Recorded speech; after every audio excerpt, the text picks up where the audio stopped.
Sejarah yang melatar belakangi lahirnya polisi wanita Polwan di Indonesia tak jauh berbeda dengan proses kelahiran polisi wanita di negara lain, yang bertugas dalam penanganan dan penyidikan terhadap kasus kejahatan yang melibatkan kaum wanita baik korban maupun pelaku kejahatan.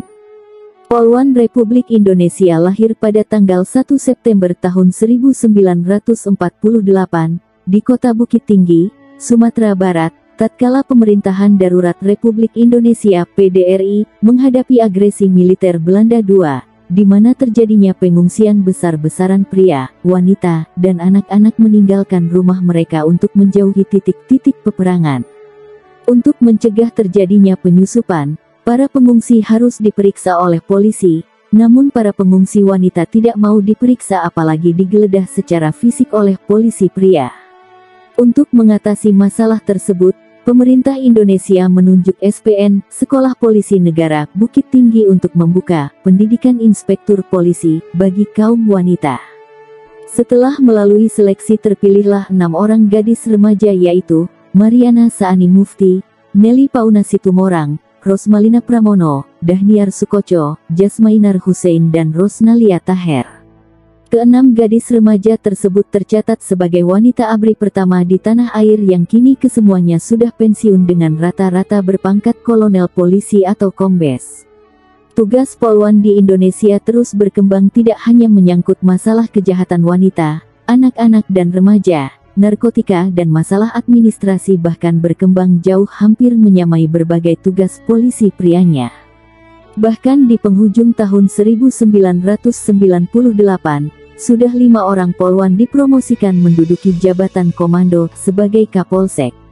Hingga tahun 1998 sudah 4 orang Polwan dinaikkan pangkatnya menjadi perwira tinggi berbintang 1. Hingga kini, ada 13 Polwan yang berhasil menjadi jenderal polisi. Dari 13 Polwan tersebut, 5 diantaranya beragama Kristen Katolik. 13 Polwan yang berhasil menjadi jenderal polisi, paling tinggi berpangkat Inspektur Jenderal Irjen Polisi dan hanya 2 orang Polwan yang berhasil mencapainya dan kedua-duanya beragama Kristen.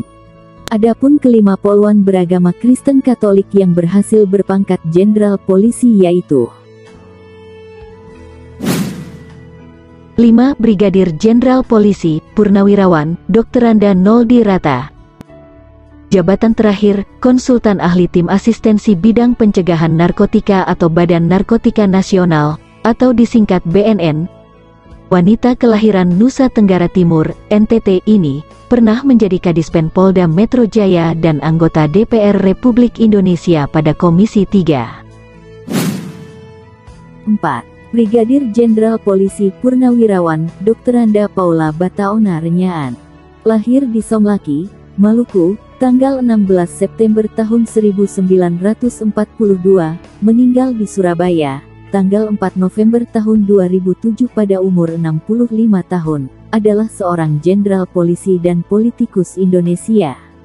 Dia adalah wanita pertama yang memegang jabatan wakil gubernur di Indonesia, menjabat sebagai wakil gubernur Maluku dari tahun 1998 hingga 2003.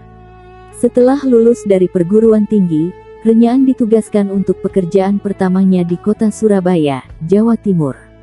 Dia memulai kariernya di sana sebagai kepala bagian bimbingan wanita dan dipromosikan menjadi komandan unit bimbingan masyarakat.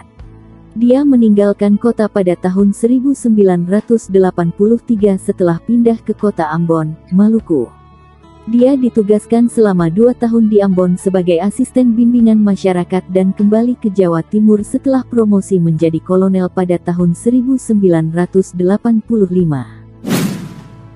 3. Brigadir Jenderal Polisi Purnawirawan, Jenny Mandagi, SH. Jabatan terakhir, Kadif Humas Mabes Polri. Lahir di Manado, tanggal 2 April tahun 1937, meninggal dunia pada tanggal 7 April tahun 2017. Jenny dikenal sebagai tokoh peduli perempuan dan jenderal wanita pertama dalam jajaran Polri.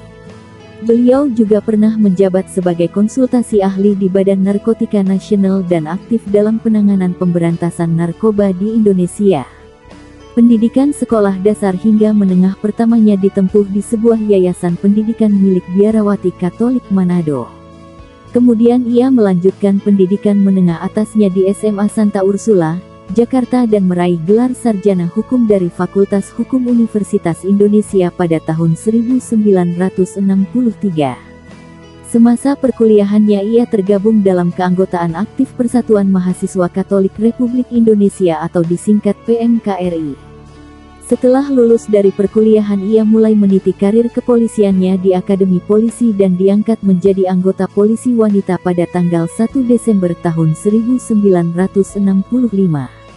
Kemudian pada tahun 1966, Mandagi mengikuti kursus peradilan militer hingga ia diangkat menjadi Kepala Seksi Hukum Kepolisian Daerah Maluku, Kasih Hukum Polda Maluku, setelah lulus dari sana. Pada tahun 1970, Mandagi diberi amanah sebagai Kepala Seksi Pembinaan Anak-anak, Pemuda, dan Wanita Kasih Binapta Polda Metro Jaya sekaligus menjabat sebagai Hakim Mahkamah Militer untuk wilayah Jakarta Banten. Ketertarikan Mandagi pada pencegahan penyalahgunaan obat terlarang mulai ditekuninya dengan mengambil kursus United Nations Regional Course on the Control of Narcotics pada tahun 1974. Selang 1 tahun kemudian ia lanjutkan dengan mengikuti kursus Drugs Law Enforcement di Washington, Amerika Serikat. 2. Irjen Pol Purnawirawan, Dr. Anda Sri Handayani, wanita kelahiran Solo, tanggal 14 April tahun 1962 ini adalah seorang purnawirawan perwira tinggi Polri yang terakhir menjabat sebagai Widyaiswara Utama Sespim Lemdiklat Polri. Sri Handayani, lulusan SEPA 1986 dan berpengalaman dalam bidang SDM. Sri Handayani pernah bertugas di STPDN, Lemdikpol hingga Sekolah Polwan. Dia juga pernah mendaftar sebagai calon pimpinan KPK namun tidak lolos di tahap wawancara. Sri Handayani merupakan Polwan berpangkat tertinggi di Polri saat ini yakni Bintang 2 atau Irjen. Sri Handayani menerima kenaikan pangkat itu pada Februari 2020. Ia pernah menjadi Wakapolda Kalbar sebelum menjadi Lemdiklat Polri dengan pangkat Irjen. Pama pada Subdit Binjas Ditpers Polri, 1986. Paur Subak Binsis Subdit Binjas Ditpers Polri, 1987. Paur Subak Anef Bak Polwan Subdit Minpers Polri, 1996. Kabak Tajas Bak Harkat Subdit Binjas Dit Minpers Polri, 1997. Kabak Watdit Pers Polda Metro Jaya, 2001. Wakapolres Metro Jaksel, 2003. Kasubag Prolat Bak Bang Pers SDM Polri, 2004. Kabak Binkar Polda Jateng, 2005. Kapolres Sragen Polda Jateng, 2006. Kapolres Karanganyar Polda Jateng, 2009. Waka Sepolwan Lemdiklat Polri, 2009. Kasepolwan Lemdikpol, 2010. Analisis kebijakan Madya Lemdiklat dalam rangka Lemhanas 2014. 1. Inspektur Jenderal Polisi Purnawirawan, Basaria Panjaitan, SH, MH. Jabatan terakhir, Sahlisospol Kapolri Mabes Polri. Basaria adalah juga sebagai wanita pertama di Indonesia yang berhasil meraih pangkat Inspektur Jenderal Polisi Bintang 2. Lahir di Pematang Siantar, Sumatera Utara pada tanggal 20 September tahun 1957, Basaria adalah sarjana hukum lulusan Sepamil Sukuan Polri Angkatan 1983. 1984. Basaria masuk sekolah calon perwira SEPA Polri di Sukabumi dan ditempa di sana. Lulus sebagai Polwan berpangkat Ibda, Basaria langsung ditugaskan di Reserse Narkoba Polda Bali. Basaria Panjaitan mengabdi dalam bidang reserse di Kepolisian Negara Republik Indonesia. Basaria adalah Kabak Serse Narkoba Polda NTB tahun 1997 sampai tahun 2000, Kabak Narkoba Polda Jabar tahun 2000 sampai tahun 2004, Dirserse Kriminal Polda Kepri tahun 2006 sampai tahun 2008. Jenderal Bintang 2 ini sebelumnya menjabat sebagai Kapus Provos Divpropam Polri 2009, Karo Bekum Sedelok Polri 2010, Widyaiswara Madya Sespim Polri Lemdikpol.